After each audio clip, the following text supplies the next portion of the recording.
rencontré à l'époque le colonel Zida. Et c'est par ce processus que nous avons fait baisser le coût à la pompe. Jusqu'à ce que le MPP arrive et le baisse. La dernière baisse était en mai 2016. OK? Après, le coût augmente sur le plan international. On procède à un réajustement. Tu viens me dire, écoute, viens, nous allons sortir nos militants dans les rues. Je te dis, mais écoute, tu ne regardes pas les coûts à l'international? Oh non, je m'en fous. Je dis, mais écoutez, regardons en Côte d'Ivoire et autres les pays côtiers. Combien ça fait pour savoir effectivement si nous sommes arnaqués? On téléphone au Sénégal, on voit que le Sénégal, malgré notre augmentation, a 5 francs de plus que nous. On téléphone en Côte d'Ivoire, la Côte d'Ivoire a le même prix que nous. Le Togo a 15 francs de moins que nous. Pour ça, vous allez me dire de sortir mes militants? Est-ce qu'il y a un puits de pétrole au Burkina? Honnêtement, de vous et moi. Et c'est comme aussi la chose, la remise à plat. Dès le début, nous avons dit que le cas par cas ne pouvait pas fonctionner. C'était notre position. Mais en ce temps, on était entendu par le gouvernement. Le gouvernement a continué son cas par cas. Ce sont des valeurs que nous, on avait dès le début. On a dit que l'inéquité salariale va créer l'injustice sociale. Nous l'avons dénoncé plusieurs fois. J'ai été sur un plateau, côte à côte, l'émission Controverse de la télévision nationale, côte à côte avec le député Zerbo de l'UPC, pour dire que cela était une impasse. Est-ce en cela que je suis de l'opposition? Mais le gouvernement est revenu entre-temps à la raison. Nous avons dit, voilà une bonne route. Et après encore, le gouvernement est parti faire autre chose. Nous l'avons dénoncé. Donc il faut se dire que nous agissons sur la base de valeurs. Nous n'avons rien à voir avec ce que le gouvernement fait. Nous analysons, et comme je vous l'ai dit, on a un comité d'analyse et de recherche syndicale qui est là et qui est composé effectivement d'intellectuels. Et voilà, au niveau du syndicat, c'est des juristes, c'est des économistes, c'est des financiers et autres. Et c'est eux qui travaillent et qui souvent nous orientent dans nos prises de position. Donc ne croyez pas du tout que ceux qui le croient, ce sont nos détracteurs et autres. Non, nous sommes libres et indépendants, nous l'avons affirmé plusieurs fois.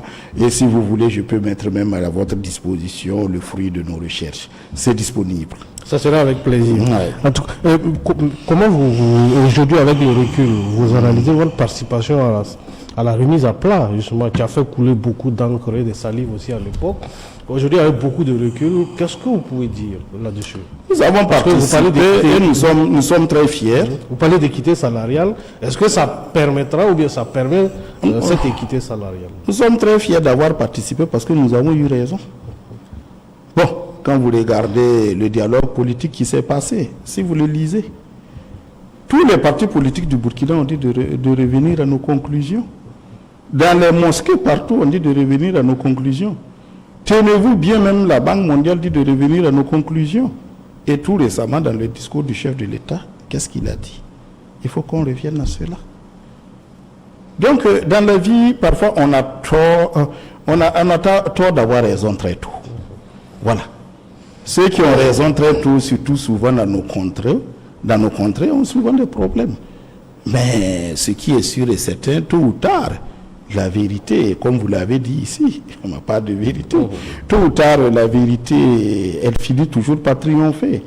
On ne peut pas bâtir une société sur la base des inégalités salariales, sur la base des injustices sociales, des injustices fiscales. Ce n'est pas possible.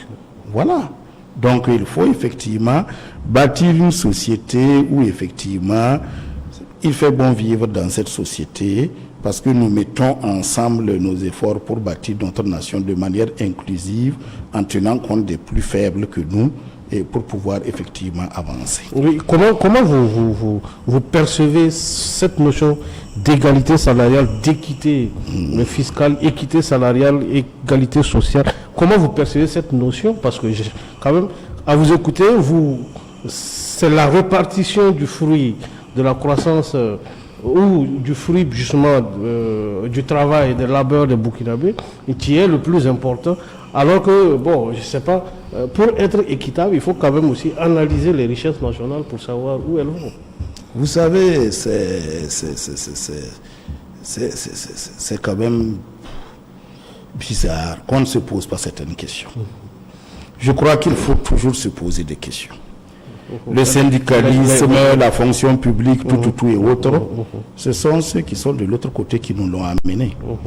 Personne ne se pose la question à savoir pourquoi à ce niveau, il y a très peu de mouvements concernant des problèmes de salaire, de tout ce qui s'ensuit, et que nous l'avons. Mais c'est aussi simple que ça. C'est aussi simple que ça. Les agents publics sont rémunérés dans ces pays-là en fonction de la croissance économique du pays et en fonction de l'inflation. Ce sont des calculs qui sont connus d'eux. Quand tu rentres à la fonction publique, tu le sais. Voilà. Donc quand vous voyez souvent les mouvements là-bas, ce sont les conditions de travail et autres. Et c'est surtout, bon, bien sûr, la France qui bat le record. Mais je vous défie de... Vous pouvez faire 1 à 2 ans en Allemagne. Vous n'entendrez aucun mouvement social. C'est pour autant que les Allemands sont des abrutis. La preuve, ils sont les premiers en Europe. Comment ils s'organisent? Le traitement comment ils s'organisent? Voilà. Le même non, mais comment ils s'organisent? Vous l'avez dit. Non, vous l'avez dit et vous l'avez redit. C'est une question de répartir la richesse. Voilà. Comment on l'a fait au niveau des agents publics? Comment il est fait dans d'autres pays? Est-ce qu'on a la clé de répartition ici? Mais bien sûr, il faut faire des études et puis l'avoir. On a parlé de modernisation de l'administration, je l'ai toujours dit. Qu'est-ce qui nous empêche de l'avoir? Aujourd'hui, tu dis le ratio du salaire le plus élevé par rapport au salaire le moins élevé au niveau de la fonction publique burkinabé. Mais ton ordinateur risque de te signaler danger. Il est de 32. Même en France, il est de 14. 32 000. Non, 32. Vous multipliez par 32. Ok. Voilà. En France, il est de 14 le ratio. Vous allez dans les pays scandinaves. C'est-à-dire quoi? Le travailleur qui a le salaire le plus faible, son salaire est multiplié par 14 pour payer 32 pour payer. Voilà, c'est-à-dire que si celui qui a le salaire le plus bas est de 1 franc en France, celui qui a le salaire le plus haut est de 14 francs. Ça, c'est la fonction publique. Ça, c'est les agents publics de l'État. Nous parlons beaucoup de ça. Bon, mais quand vous allez dans le Burkina, c'est 32. D'où les besoins de regarder souvent les statistiques. Vous irez dans les pays qui sont bien classés au niveau de l'indice du développement humain, que chacun suit chaque année. Ce sont les pays scandinaves, oui ou non? Vous le savez. Voilà. Donc la Suède, la Norvège et autres, il est de 6. Donc, vous voyez, c'est ce que j'ai toujours dit. Et nous parlons beaucoup et nous ne regardons pas les chiffres. Contrairement, effectivement, à ceux qui nous ont amené toute cette culture-là, qui sont beaucoup braqués sur les chiffres. Quand je suis en Europe, je vois très bien le raisonnement. Ici, non, nous préférons parler. Mais qu'est-ce qui est réellement? Qu'est-ce qui est la réalité? Des chiffres, ça n'intéresse personne. Mais est-ce que ici, est-ce que vos interlocuteurs vous donnent la réalité, la plénitude d'accéder aux chiffres? Nous avons un comité de recherche qui fait effectivement des recherches sur la base des documents burkinabés, qui fait des recherches sur la base de beaucoup de documents. Si vous voulez, par exemple, parler de la protection sociale au Burkina, vous pouvez aller faire des recherches au niveau de l'action sociale, vous pouvez aller faire au ministère de la fonction publique, comme vous pouvez regarder aussi les données de l'Organisation internationale du travail et certains partenaires qui accompagnent le Burkina en matière de protection sociale.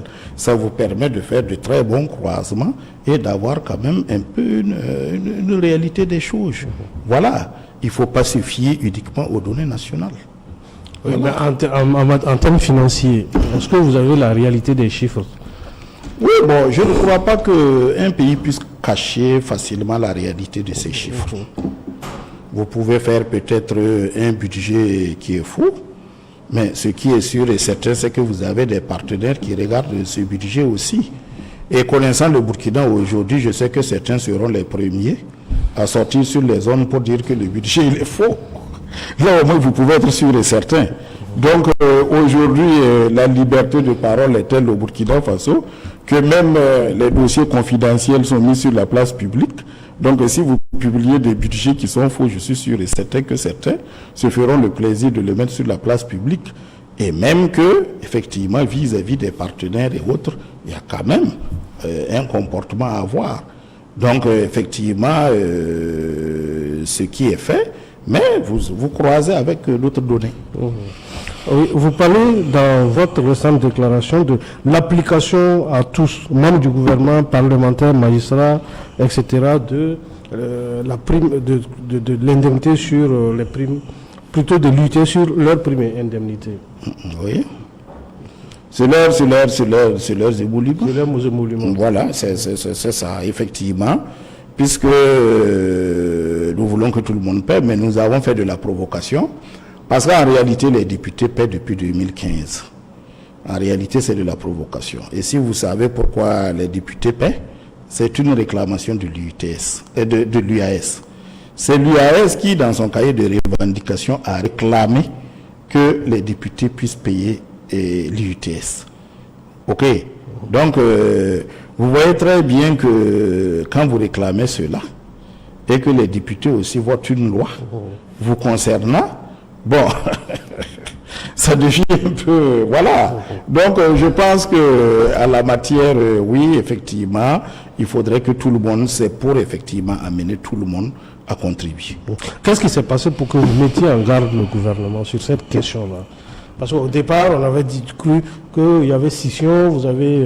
Non, c'est l'injustice fiscale que nous voyons se profiler à l'horizon. Nous ne voulons plus que ce soit les petits qui supportent le poids de l'UTS comme il est fait présentement. C'est aussi simple que ça. Je vous ai démontré comment les ratios étaient. Vous qui gagnez moins que moi, si vous contribuez à 7% de vos revenus, et moi qui gagne plus que vous, je contribue à 3% de mes revenus, il y a une injustice fiscale. Donc nous mettons en garde le gouvernement pour que cette injustice fiscale-là ne se perpétue pas.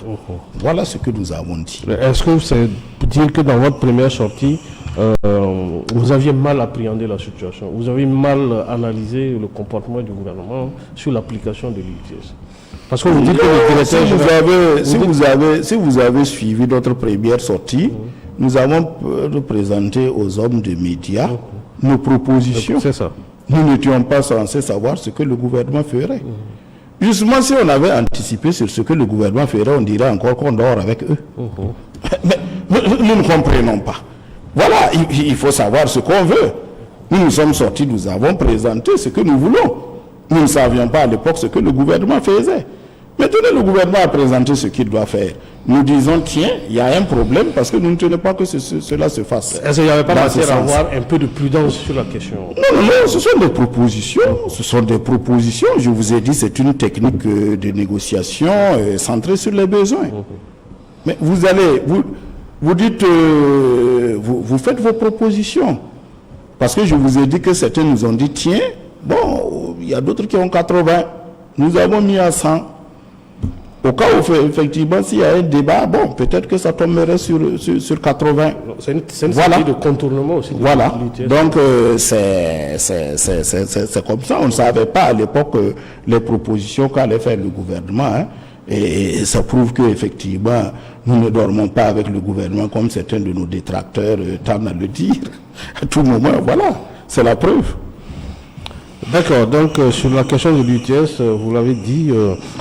on peut passer à un autre sujet sur la question des chauffeurs routiers qui, de manière récurrente, créent la crise, en tout cas au Burkina. On a encore un souvenir en mémoire le 8 janvier où justement il y avait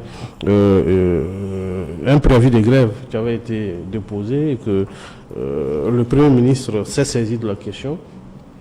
Dites-nous, qu'est-ce qu'il en est exactement? Parce que la grève en question avait été signée par la CSB, le secrétaire général que vous êtes. Dites-nous, qu'en est-il exactement sur cette question des routiers? Parce que ça fait longtemps quand même que ça dure. Oui. Ça fait longtemps que ça dure. Principalement, c'est la question du fret, des marchandises. Là, il faut le dire rapidement. Il y a eu des problèmes. Les premiers problèmes datent de 2015 au port du Ghana. Et à l'époque, effectivement, la transition a mis un mécanisme en place de bon déchargement qui a permis de régler le problème. En 2018, il y a eu effectivement des problèmes au niveau du port de Lomé qui a entraîné des incompréhensions entre certains chauffeurs, je ne dis pas l'UCRB qui est affilié à la CSB, certains chauffeurs et puis l'OTRAF. Vous vous rappelez très bien qu'il y a eu des suspensions. Et grâce effectivement au Haut Conseil du dialogue social, un accord a été trouvé et ce problème de gestion du fret au niveau du port de Lomé et même du port de Cotonou et d'Abidjan devait trouver des solutions. On devait mettre en place le même mécanisme qu'au Ghana. Bon.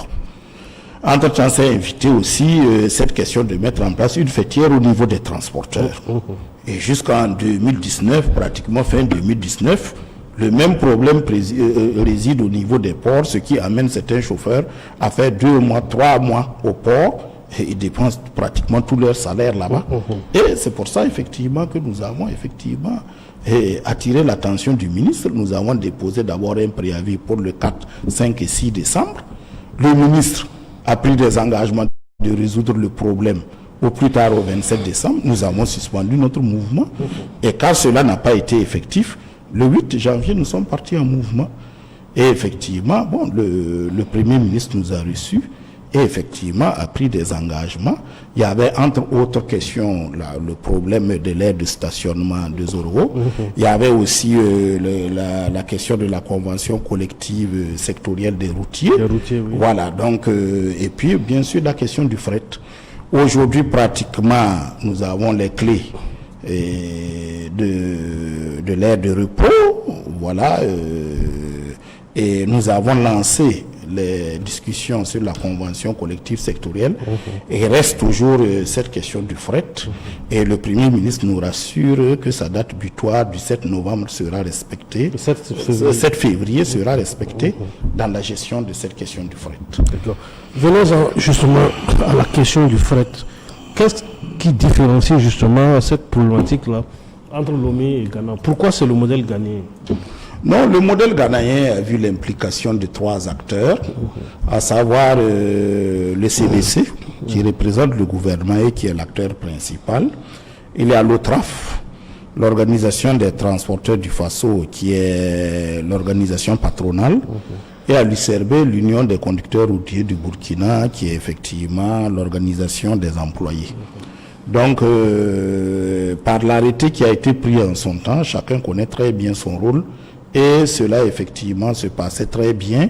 On avait un quota du fret pour le Burkina et un quota pour les Ghanéens et autres pour transporter et tout. Donc, c'est vraiment quelque chose qui fonctionne. Par contre, à Lomé, il y a eu des problèmes. Voilà, et avec encore la suspension des 2 organisations à l'autre chose, il y a eu effectivement une mafia qui s'est installée, qui a pris la place. Aujourd'hui, quand vous regardez les camions burkinabés n'ont pas un quota en tant que tel. Chacun se bat comme il peut dans la jungle là-bas. Et ce sont les Togolais qui se font la part belle. Donc, c'est un problème. Et ça amène effectivement les conducteurs routiers à vraiment s'appauvrir. Parce que le temps qu'ils passent là-bas, vraiment c'est des difficultés pour eux. Donc voilà la réalité des choses. Et nous voulons effectivement que la même organisation qui est au Ghana puisse exister au niveau effectivement de Lomé, de Cotonou et d'Abidjan pour pouvoir effectivement alléger les problèmes que rencontrent les conducteurs routiers. Oui, la grève de 8 janvier a été lancée, ça a été arrêté net parce que le Premier ministre est impliqué. Est-ce que vous avez foi que ce sont des problèmes justement qui trouveront solutionnement avec les promesses du Premier ministre et que justement les chauffeurs routiers vont avoir gain de cause? Bon, vous savez qu'en matière d'accord, c'est une question de confiance. Le 7 février n'est pas loin. Il y a beaucoup d'accords qui voilà, le 7 février n'est pas loin. Et voilà, si tel n'est pas le cas, eh bien voilà, ce qui doit arriver, arrivera. C'est ainsi, mais on ne peut pas sur la base, voilà, parce que ça va être comme ça, ne pas aussi être ouvert à l'autre. Voilà, et on dit chez nous les moussis un peu partout. il faut balayer ta cour pour ne pas donner raison aux scorpions. Voilà. Nous avons accepté, nous allons voir maintenant ce qui va se passer. Oui, donc à vous entendre justement, la crise est derrière nous et que les jours à venir, bon, je ne crois pas. Les routiers ne vont pas perturber encore. Je ne crois pas avoir dit ça. Je crois que j'ai bien dit que le plus grand engagement reste la question de la gestion du fret et le Premier ministre s'est engagé à le résoudre d'ici le 7 février. Voilà ce que j'ai dit. S'il est résolu, oui, je pense bien qu'on aurait une quiétude. Mais s'il n'est pas résolu, voilà. Mais on a vu que samedi déjà les transporteurs étaient avec encore le Premier ministre sur des accords. Ne confondez pas deux choses. Justement, il y a les transporteurs, oui, voilà. Les chauffeurs routiers. Oui, les chauffeurs routiers n'ont eu que la confirmation de ce que le Premier ministre a eu à leur envoyer comme correspondance. C'est une correspondance du Premier ministre qui l'a engagé dans cela. Ils n'ont eu que leur confirmation. Sinon que les transporteurs, eux, c'est le patronat. Je ne parle pas du patronat. Ok. On a l'impression aussi qu'il y a beaucoup de problèmes dans les transports parce que les crises sont récurrentes. Si on ne demande pas la démission de quelqu'un, on bloque tout, etc. Quelle analyse vous faites justement de non. Il ne faut pas faire beaucoup de confusion. La question de la démission n'était pas une question qui venait de notre affilié. Non, ce sont des chauffeurs dissidents de notre affilié qui avaient effectivement demandé la démission du président de l'OTRAF. Ce que nous avons dénoncé en son temps. Malheureusement, notre affilié qui était en train de faire la médiation a été confondu par le gouvernement à ceux qui revendiquaient cela. Et c'est pour cela que la suspension a intervenu. Sinon que nous sommes assez bien formés pour savoir qu'une organisation syndicale n'a pas à aller se mêler des problèmes d'une autre organisation syndicale. Nous, à notre niveau, nous le savons. Donc, si les routiers sont en mouvement, ils sont en mouvement pour des problèmes qui les préoccupent. Ils sont allés en mouvement entre-temps pour les tracasseries financières. Ils sont allés en mouvement pour les problèmes du poste juxtaposé de 5-1C. Mais c'est comme ça le travail. Les relations de travail sont émaillées souvent de petits problèmes qu'on tente de résoudre par la négociation. Si la négociation ne réussit pas, eh bien la crise s'installe. Quelle est la collaboration entre justement l'employé et l'employeur, entre les chauffeurs, l'organisation des routiers, l'organisation des transporteurs, l'OTRAF par exemple, et puis l'URCB? Quel type de relation, de collaboration vous entretenez? Ils ont d'abord des relations d'employeur à employé. Ils sont aussi des partenaires sociaux qui ont des intérêts mutuels et croisés. Et ils ont intérêt effectivement souvent à s'entendre pour que leur secteur fonctionne bien. Parce que, comme on le dit, dans la production de la richesse, il faut l'association du capital et des moyens de production et bien sûr du travail. Donc, c'est ces trois qui font effectivement la production. Donc, je pense que ce sont ces relations qu'ils entretiennent et des relations de partenaires sociaux afin effectivement que les choses puissent avancer dans le domaine du transport. D'accord. Pour terminer cette émission, vous êtes sorti sur la question de l'UITS. On a tendance à croire qu'il y a une crise au sein de l'UAS. Bon, vous savez, l'UAS, il faut comprendre que c'est une unité d'action syndicale. Et en tant que telle, l'action syndicale, c'est l'action informative, l'action formative, l'action normative, éducative et autres. Et quand nous pouvons le faire ensemble, nous le faisons. Mais il faut se dire aussi qu'il y a plusieurs syndicats qui composent l'UAS et qui ont des idéologies souvent différentes. Donc il peut y arriver que nous n'arrivons pas à faire quelque chose ensemble ou que nous ayons des positions divergentes sur quelques questions. Et là, effectivement, chacun est libre de faire effectivement ce qu'il pense être juste. Mais jusqu'à présent, cela n'a pas remis en cause effectivement l'existence de l'unité d'action syndicale. Est-ce qu'il n'y a pas un danger aussi que courent les syndicats burkinabés si toutefois l'union ou l'unité d'action n'est pas maintenue, n'est pas préservée? Est-ce que le syndrome français, par exemple, quand on suit l'actualité, la CGT française qui, contre la loi, la nouvelle loi que l'État, le gouvernement a proposée sur les retraites, et la CFDT qui est allée négocier avec le gouvernement, est-ce que ce syndrome-là, est-ce que ça rend honneur déjà au monde syndical? Non, ce n'est pas une question d'honneur ou de pas d'honneur. C'est une question d'approche. Voilà. Un problème se pose, je l'analyse, je vois cela et voilà comment il faut le résoudre. Quelqu'un d'autre me dit, écoutez, je ne discute même pas là-dessus. Bon, la personne est libre. Est-ce que je peux de ce fait forcer la personne à venir discuter? Je ne peux pas. Quand vous prenez l'exemple de la CFDT, j'étais au congrès de la CFDT en 2018 à Rennes, au mois de juin. La CFDT avait pratiquement terminé ses analyses sur la question de la retraite. Et effectivement, c'est l'âge pivot qui posait problème. Voilà. Donc, ils avaient fini leurs analyses sur la question. Maintenant, quand le problème arrive, certains disent non, bon, nous, on dit il faut totalement tout retirer, on va revenir discuter de tout. Certains avaient fini leur analyse et l'âge pivot posait problème. Et effectivement, bon, dans les débats, l'âge pivot semble être retiré. Mais c'est ce que je venais de prendre l'exemple aujourd'hui sur la question des hydrocarbures. Vous regardez le prix du combustible à Dakar, vous regardez le prix du combustible à Abidjan, vous regardez le prix du combustible au Togo. Vous ne voyez pas trop matière à protester. On vous dit quand même, levez-vous, nous allons sortir. Voilà. Contre. Mais tu peux dire quand même à ceux qui veulent y aller, allez-y, mais ma logique à moi ne peut pas m'amener à y aller. Est-ce que la cassure entre les acteurs, entre les syndicats, est-ce que ce n'est pas un danger pour les travailleurs? Mais et je vous pose la question. Dans le cas des hydrocarbures, c'est vrai que c'est vous qui posez les questions. Qu'est-ce qu'il fallait faire?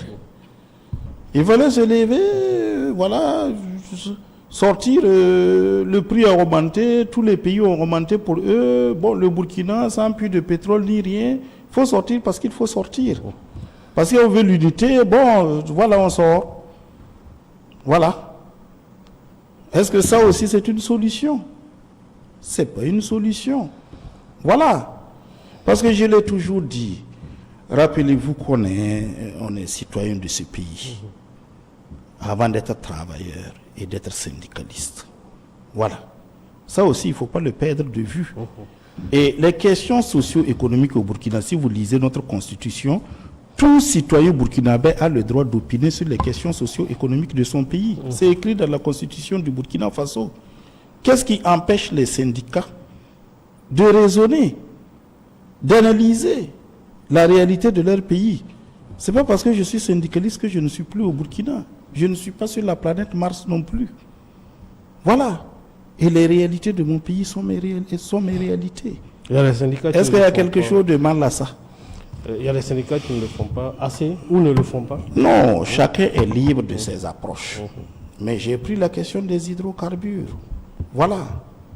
Si moi, je veux l'équité salariale, je pense que le monde dans lequel nous devons vivre doit être un monde de justice sociale, d'équité. Voilà.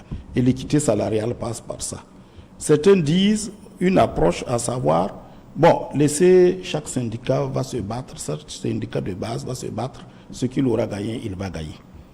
Bon, moi je n'ai pas cette approche. Vous voulez que je fasse quoi? C'est ça le problème. Je pense pour moi qu'il faut s'asseoir autour d'une table et regarder comment on va faire effectivement pour qu'il y ait une équité salariale. Voilà nous notre façon de réfléchir. Est-ce que ça marche toujours? Non. Autour d'une table. Il faut se dire que souvent les gens parlent sans pouvoir avoir les éléments. Si aujourd'hui je vous dis, depuis que l'UAS existe, parce qu'avant l'UAS, chaque groupe a tenté, et ses coups de force et tout ce qui s'ensuit, Et c'est parce qu'il y a eu le groupe des 13 et le collectif CGTB. Chacun s'est rendu compte de 91, pratiquement en 98, que personne n'avait rien eu. C'est ça, on est parti en 99 à l'unité d'action syndicale. Mais je ne peux pas vous dire ce que nous avons acquis de par la négociation. Il y avait très peu de mouvements, mais nous avons acquis beaucoup de choses. Et mieux, quand on dit que voilà, les gouvernements, ils sont mauvais, ils sont ceci, ils sont cela, c'est vrai que ce n'est pas des hommes honnêtes. Ça, je ne les défendrai jamais. Mais il arrive parfois aussi qu'ils posent des actes qui sont corrects. J'en veux pour preuve en 2011 le fait que 37 000 et quelques fonctionnaires aient eu l'indemnité de logement et l'indemnité de suggestion. Ça n'a jamais été une revendication de l'UAS. Dans le cahier de l'UAS, à l'époque, il y avait une revendication des travailleurs de l'éducation qui revendiquaient la valorisation de leurs indemnités suite au fait que la police avait eu son statut particulier. C'était ça. Et le ministre Vebamba est venu et nous a dit, cessez de réclamer tout le temps pour les autres. Nous avons de l'argent et nous voulons faire de la justice sociale. Et il a dit de projeter. Et quand il a projeté, il l'a montré. C'est en ce temps qu'on a vu qu'on venait de donner une indemnité de logement et une indemnité de suggestion à 37 000 et quelques fonctionnaires. D'accord. Mais c'est vous dire que, et là on était à une table à la rencontre gouvernement-syndicat. Donc c'est vous dire que, bon, vous voyez, il faut tout relativiser. Voilà, dans la vie, il n'y a pas de vérité absolue, il n'y a pas de ceci, cela, et je suis assez âgé pour le savoir. D'accord, donc ma part de vérité vient de prendre fin avec ces mots du secrétaire général de la CSB. Dans la vie, il n'y a pas de vérité absolue. Merci à vous, madame, monsieur, merci de nous avoir suivis. Merci à vous, monsieur Ouedraogo, d'être venu sur ce plateau. Ça sera pour nous un plaisir de vous recevoir encore une fois de plus. Merci. Je vous retrouverai une prochaine fois pour une autre édition de Ma part de vérité. D'ici là, portez-vous bien. Au revoir.